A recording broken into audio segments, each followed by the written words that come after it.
ઓફિસના ટિફિન માટે હસબન્ડ જ્યારે એક જ વાનગી લઈ જવાનું કહે ને ત્યારે હું ઘણી વખત ઘરમાં રહેલા શાકભાજીમાંથી એકદમ હેલ્ધી છતાં પણ ટેસ્ટી અને પેટ પણ ભરાઈ જાય તેવી એક જ વાનગી આજે મારી સિમ્પલ ઘરેલું જે રીતથી બનાવું છું ને તેનો જ વિડીયો મેં ઉતાર્યો છે તો તે શેર કરું છું।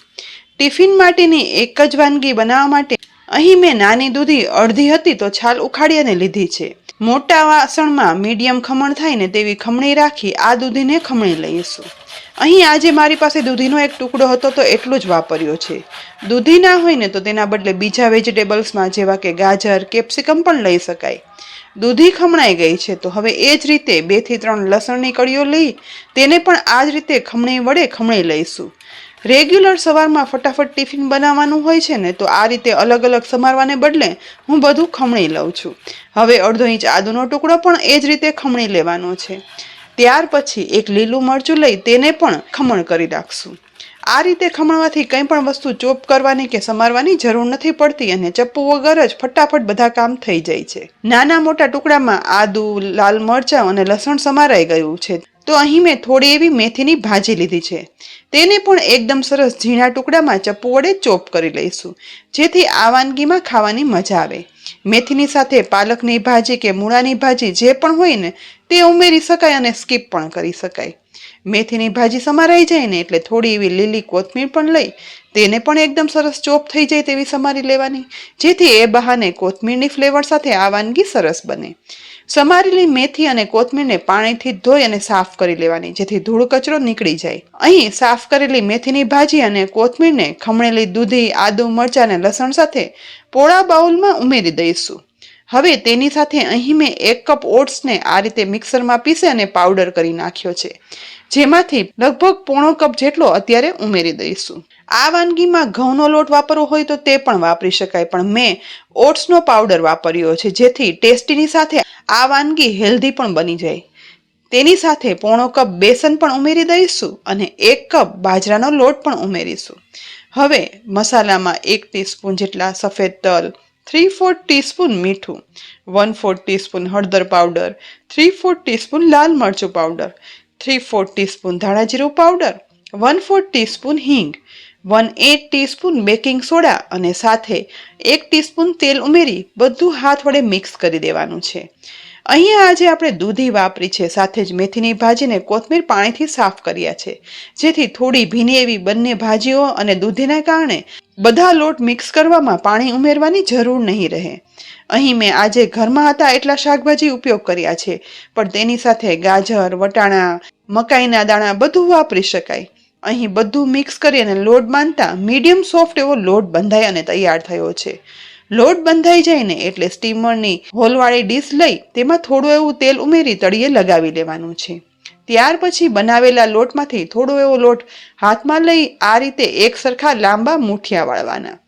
આજે આપણે દૂધી અને મેથીના મુઠિયા બનાવીએ છીએ પરંતુ આ બનાવતા આ મુઠિયામાં ક્યાંય પણ ઘઉંનો લોટનો નથી વાપર્યો જેથી તે એકદમ હેલ્ધી અને ટેસ્ટી પણ બને છે પણ બન્યા પછી જોજો સ્વાદમાં પણ એટલા ફરસા બનશે અને તમને ખ્યાલ પણ નહીં આવે કે આજે આપણે ઘઉંનો લોટ નથી ઉમેર્યો।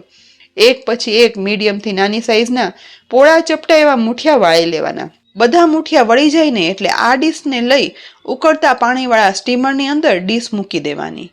સ્ટીમરનું ઢાંકણ ઢાંકી મુઠિયા સ્ટીમ થાય છે ને એ દરમિયાન આ મુઠિયા સાથે ખવાય અને ટિફિનમાં લાંબો સમય ગ્રીન રહે ને તેવી અલગ જ રીતની ચટણી બનાવીએ તો તેના માટે મિક્સરના જારમાં 1 મીડિયમ સાઈઝના કેપ્સિકમના ટુકડા ઉમેરશું સાથે 2 તીખા લીલા મરચાંના ટુકડા અને મીઠા લીમડાના પાન ઉમેરશું જેથી એક અલગ છતાં સરસ સ્વાદની ચટણી તૈયાર થાય।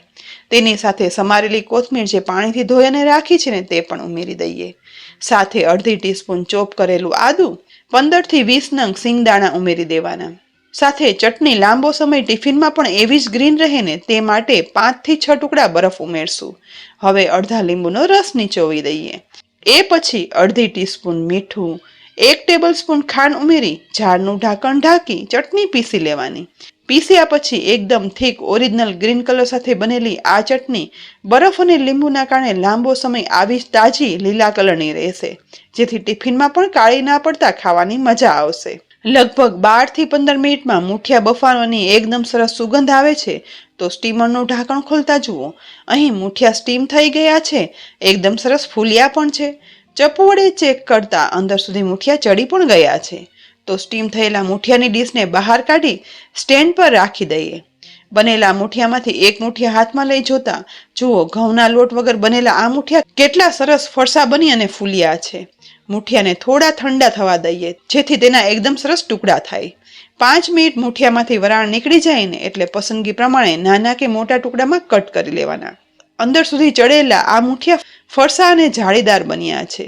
તો બધા મુઠિયાના ટુકડા કર્યા પછી ગેસની મીડિયમ ફ્લેમ પર ગરમ થતી પેનમાં 3 ટેબલ સ્પૂન શીંગ તેલ ઉમેરી ગરમ થયેલા શીંગ તેલની અંદર અડધી ટીસ્પૂન રાઈ, અડધી ટીસ્પૂન જીરું, 1/4 ટીસ્પૂન સૂકા મેથી દાણા, 1/4 ટીસ્પૂન હિંગ, સાથે લીલા મરચાના ટુકડા અને મીઠા લીમડાના પાન પણ ઉમેરી દઈએ. વઘાર સહેજ ફૂટવા લાગે ને એટલે 1 ટીસ્પૂન સફેદ તલ પણ ઉમેરી વઘાર મિક્સ કરવાનો. ઘરમાં બનાવાતા મુઠિયામાં હું વઘારમાં આ રીતે બીજા મસાલા સાથે સૂકા મેથી દાણા પણ ઉમેરું છું, જે આ વઘારેલા મુઠિયાનો સ્વાદ ખૂબ જ વધારી દે છે. તુરંત જ સાથે સાથે ટુકડા કરેલા મુઠિયા પણ ઉમેરી દેવાના અને ઉપરથી થોડો એવો લીંબુનો રસ નીચવી દઈ મસાલામાં 1 ટીસ્પૂન ખાંડ, 1/4 ટીસ્પૂન જેટલું લાલ મરચું પાવડર ઉમેરી બસ વધારે કાંઈ જ ના ઉમેરતા ગેસની મીડિયમ ટુ લો ફ્લેમ પર મુઠિયામાં વઘાર મિક્સ કરી દઈશું. આ મુઠિયા એકદમ જલ્દી તો બની જાય છે, સાથે વેજીટેબલ અને ઉપયોગી બધા લોટને કારણે પેટ પણ ભરાઈ જશે અને પેટમાં ભાર પણ નહીં થાય અને ટેસ્ટ સાથે હેલ્થ પણ જળવાય. આ ઓટ્સ અને વેજીટેબલના મુઠિયાને સમારેલી કોથમીર વડે ગાર્નિશ કરી લઈએ. ટિફિનમાં પીરસવા માટે એક ખાનામાં સૂકા નાસ્તા, બીજા ખાનામાં ગરમા ગરમ વેજીટેબલ ઓટ્સના સફેદ તલ અને મેથીના વઘારના કારણે થોડી ક્રન્ચીનેસ સાથે બનતા આ મુઠિયા ઠંડા પણ ખાવાની એટલી બધી મજા આવે છે. મુઠિયા સાથે બનાવેલી સ્પેશિયલ ગ્રીન ચટણી પણ એક બોક્સમાં ઉમેરી દઈશું. અહીં બનાવેલી રીત પ્રમાણે આ ચટણી લાંબો સમય સુધી ટિફિનમાં પણ એવી જ ગ્રીન સરસ રહેશે. સાથે દહીં પણ પીરસી દઈએ તો ટિફિનમાં જ્યારે પણ ફક્ત એક જ વાનગી ખાવી હોય ને, જે હેલ્ધી, ટેસ્ટી, પેટ ભરાઈ જાય તેવી બનાવી હોય ને, તો આ એક બેસ્ટ ઓપ્શન છે. અને ઘરમાં તો હું બનાવું છું તે જ રીત તમારી સાથે આજે મેં શેર કરી છે. તો તમને આ ઓટ્સ અને મિક્સ વેજીટેબલના મુઠિયાની રેસીપી કેવી લાગી? કોમેન્ટ બોક્સમાં લખી જરૂરથી કહેજો. રેસીપી ઉપયોગી લાગી હોય ને તો લાઈક કરી શેર કરજો. સાથે ટિફિન બોક્સની બીજી તમારે કઈ વાનગી જોવી છે તે પણ કોમેન્ટ બોક્સમાં લખી અને જણાવજો.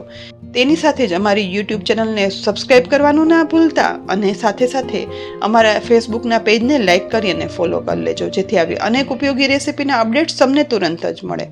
આવતીકાલે ફરી મળશું નવી રેસીપી સાથે. ત્યાં સુધી આવજો.